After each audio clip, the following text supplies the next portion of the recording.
My father demanded I attend my golden brother's wedding, threatening to cut my tuition. They were shocked when I revealed I earned more than him. My father has always treated me as the child in the family that is overlooked. He was simply infatuated with my brother. He continues. You know what? I don't care if you got accepted to some prestigious college. You have to go to the local college because we don't want your brother to be jealous of you. So, you know what, guys? I pretended everything was fine.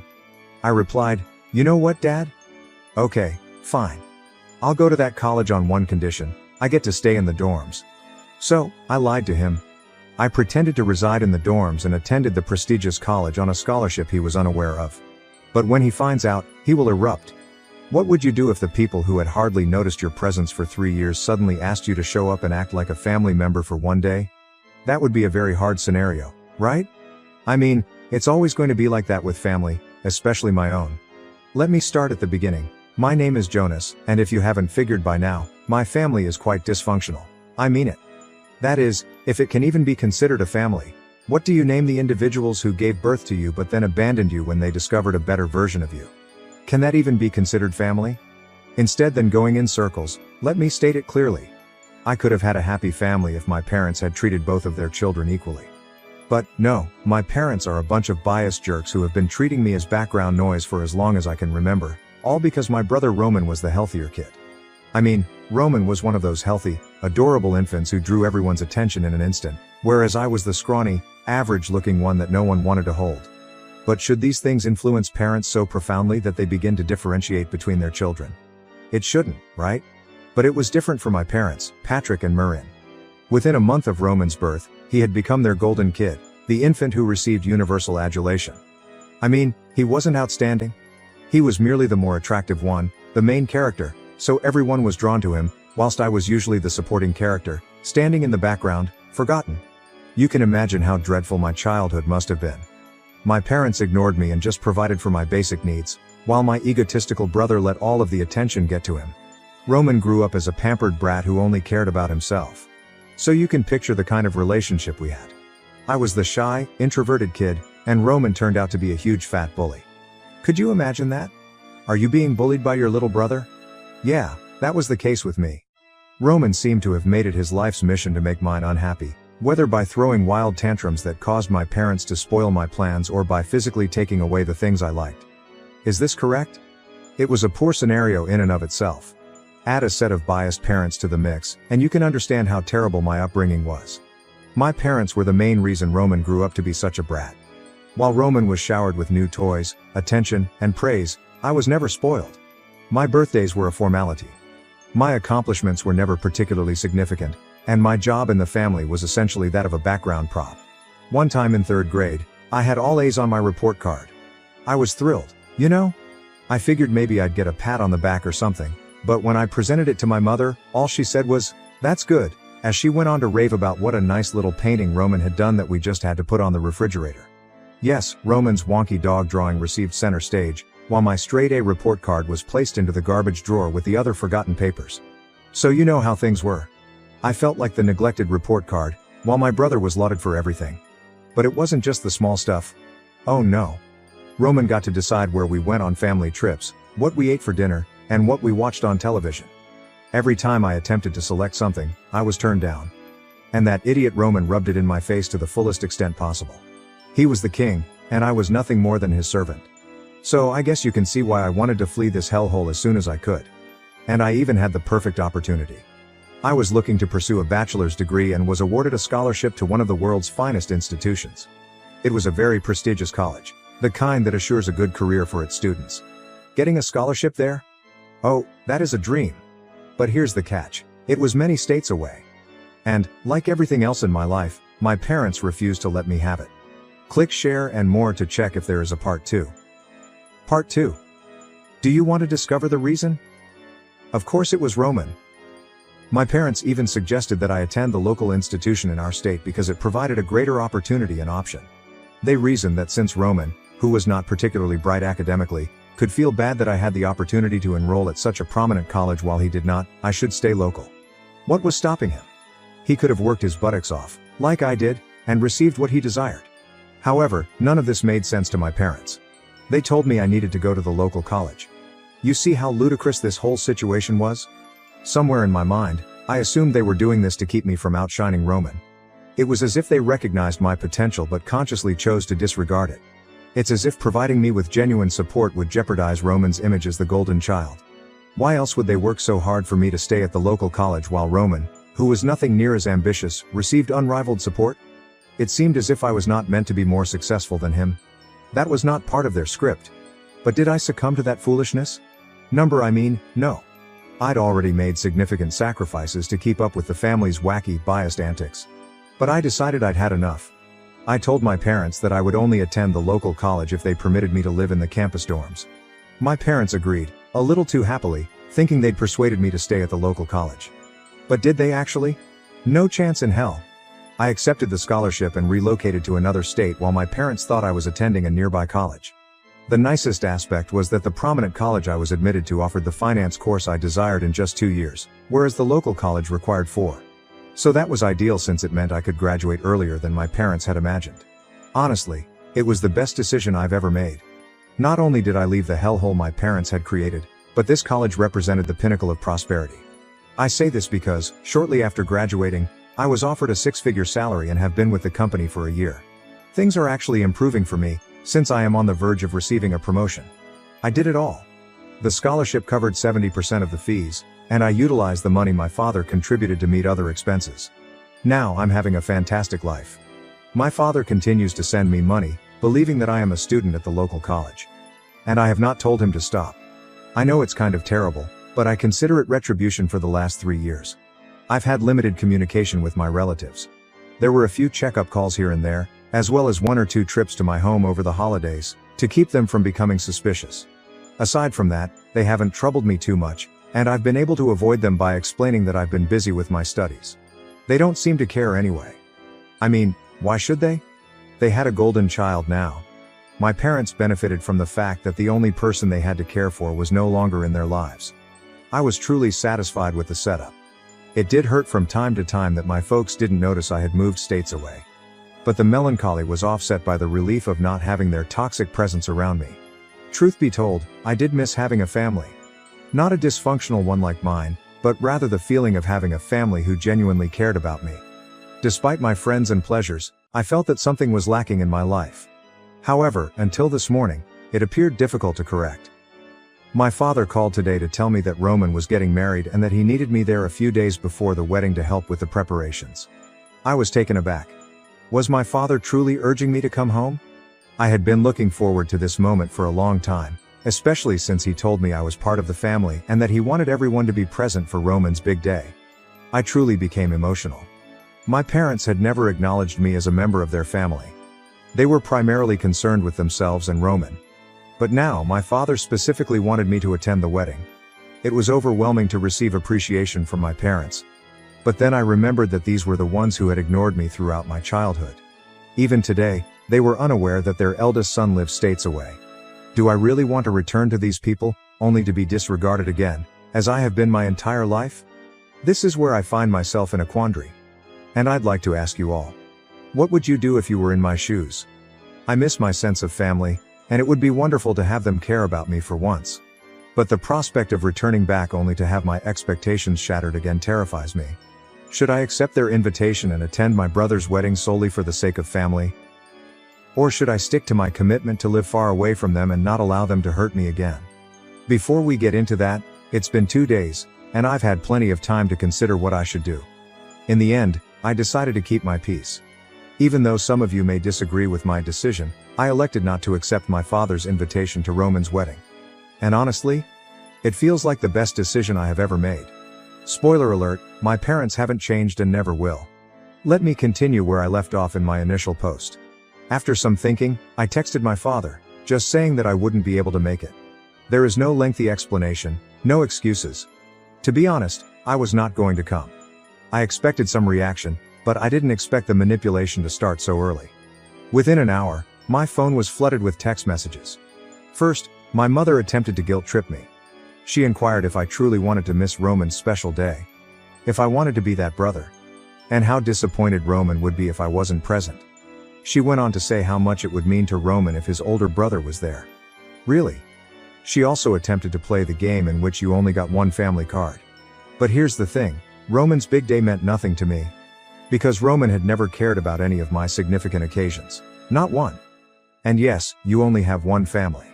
Part 3. But only if they behave appropriately, you know? So I informed my mother the same thing, I was not coming. When guilt tripping failed, my father resorted to his own bizarre tactics. He attempted to keep it calm at first, stating things like how families should stick together on situations like these. When I still didn't move, he decided to play dirty. He called and stated that if I didn't show up for Roman's wedding, they would cease paying my tuition costs. He stated they couldn't afford for people to gossip about how one of their sons wasn't present at such an important event. Essentially, they wanted to maintain the appearance of a happy family for their friends and neighbors. As is customary, everything revolved around appearances. Not about me. Not about Roman. But what about how the family was perceived by others? That's when I really lost it. I mean, how selfish could somebody be? Threatening to cease paying my education expenses just so I may attend a wedding. It was incredibly foolish. Even more so given that I didn't care about any of the money they handed me. I responded by telling my dad, "Go ahead. Stop paying the college fees. I'm not coming to the wedding, and nothing you say or threaten will change that." I still hadn't told them that I had graduated a year ago and was living states away with a six-figure salary and a life they could never have provided me. I didn't want them to know how good my life was or where I was because they would ruin everything that was going well. I know I have to tell them the truth, and I will do so shortly. But right now, I was having fun. My unwillingness to attend my brother's wedding, despite my father's warnings, enraged him. He spoke about how ungrateful I was. How I've always been difficult.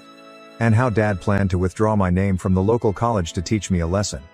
He said it as if it were a huge threat, as if being pulled from a place I'd never even been to would destroy me. He had no idea that the truth was just the opposite. Honestly, I couldn't stop laughing. I could have told him I had never attended the local college, but where's the fun in that, guys? So now I'm simply waiting for my father to go and try to withdraw my name from a college where I was never enrolled. I'm honestly waiting for his reaction when he discovers I no longer need him or his money. That's going to be shocking. And it's only a matter of time before my phone calls with another round of obscenities. I honestly cannot wait. Anyway, I'll keep you all posted on what happens. Until then, so long. Hello, it's Jonas again. I know it's only been a day since my last update, but the never-ending drama in my life has gotten even wilder. After my last post, I had a feeling my father would take my unwillingness to attend Roman's wedding seriously. It turns out I was correct. It all began with a phone call from him this morning, and he was furious. He was irate and wasted no time in asking me where I'd been all this time and what the heck I'd been doing with all the money he provided for my college expenses. It was like witnessing a toddler throw a tantrum because he did not get his favorite toy. Only this time, it was my father who was driven insane by the happenings around him. Apparently, after our last chat, my father went to the local college. Yes, this is when things become really fascinating. He went there to withdraw my name, simply to teach me a lesson. That guy was so crazy that he thought pulling my name from college and suspending my studies would force me to attend Roman's wedding. Clearly, he was wrong. So, obviously, when my father went to the local college, he was in for a huge surprise. The local college had no record of my enrollment. It must have been quite the spectacle. My father stood there, attempting to cancel my registration when Jonas was not present at college. I bet the revelation hit him like a blow to the belly. During our call, his bitterness over his momentary humiliation at college was evident. He wanted to know where I had been for the past 3 months and what I had been doing with all that money. But, honestly, the situation was so absurd that I couldn't stop laughing. After more harsh remarks from my father and some waiting on my part, I decided to tell him the whole truth. I told him that I had graduated on a scholarship a year ago and that the money he had been giving for my college tuition had been extremely helpful. Then I dropped the larger bomb. I informed him that I now had a 6-figure salary and was making more than him. When he inquired whether I was kidding, I could tell he was disappointed. But he realized it wasn't a joke.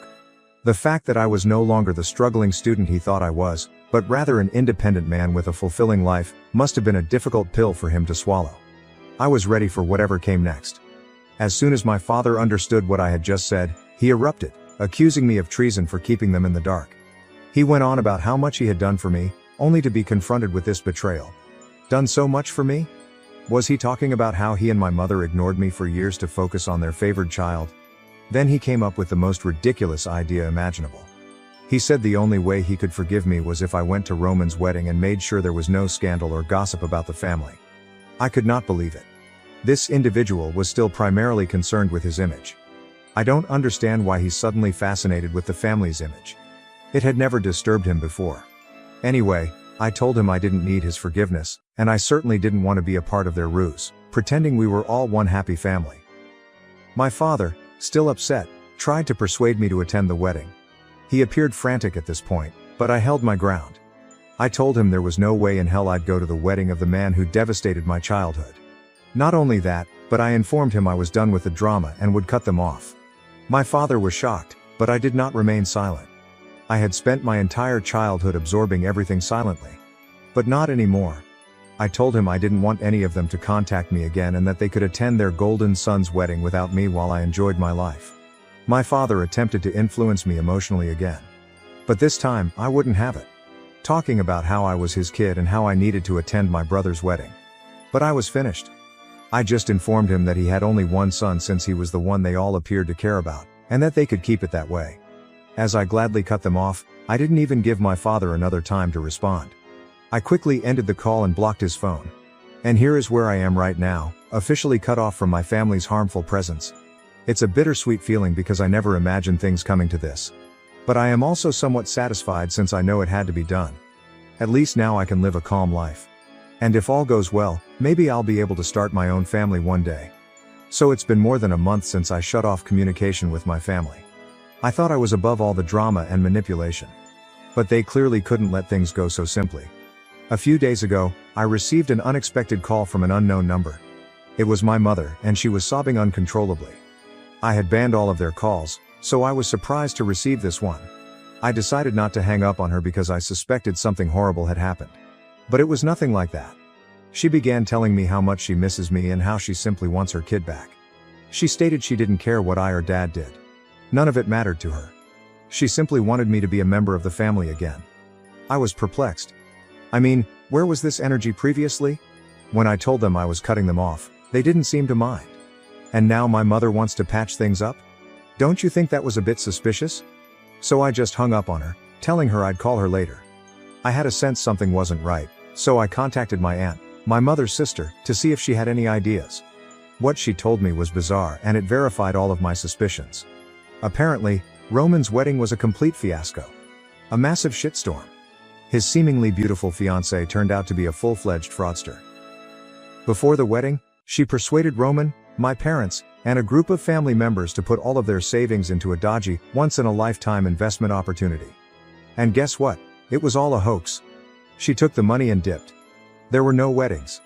She's gone, as are my family's savings. However, it wasn't the end of it. My aunt also informed me that my parents were in even more serious difficulty than I had suspected. Apparently, my father provoked a disturbance with an employee and his family, resulting in a significant loss for his already dying firm. And then everything clicked for me. This is why he was so eager to invite me to the wedding. He wanted to salvage his image by demonstrating how much he treasured his perfect family, and all those values. But of course, that did not work. This fiasco between Roman and his fiancée just added to the negative news. So, basically, they are losing money left and right. To make matters worse, they used their house as collateral for a loan in an attempt to salvage the firm. However, this also backfired on them. And now they are likely to lose their home. They had to move into a dilapidated trailer or studio apartment because that's all they could afford. Now everything was plain to me. My mother didn't call because she missed me or wanted me back. They urgently needed me. They realized I was doing well for myself and wanted to use me as a safety net. I understood everything. They were out of options, and I was their only hope. So, I wasn't playing that game. I was not going to be dragged back into their mess, especially now that I had seen the whole picture. They didn't care about me because they were too busy catering to Roman and his needs. But here's the catch. My parents are now fighting with Roman because they blame him for everything. For the entire wedding fiasco. For all the money they've lost, it's actually pretty funny. The golden child they built their lives around has ruined everything. And, to be honest, it made me happy that they were finally realizing their mistakes. Anyway, I could care less. I'm staying out of the controversy. After my mother called, I blocked her again. I wasn't going to let her control my emotions. But did this prevent my parents from reaching out? No, absolutely not. They were needy and clingy, refusing to accept that things weren't going their way. My parents eventually showed up at my house. Do not ask me how. I'm not sure how they got the address, but I believe they badgered some of my old friends for information. However, the how does not matter.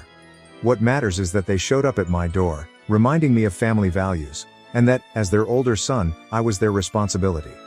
And now, somehow, they were mine. I slammed the door in their faces, of course.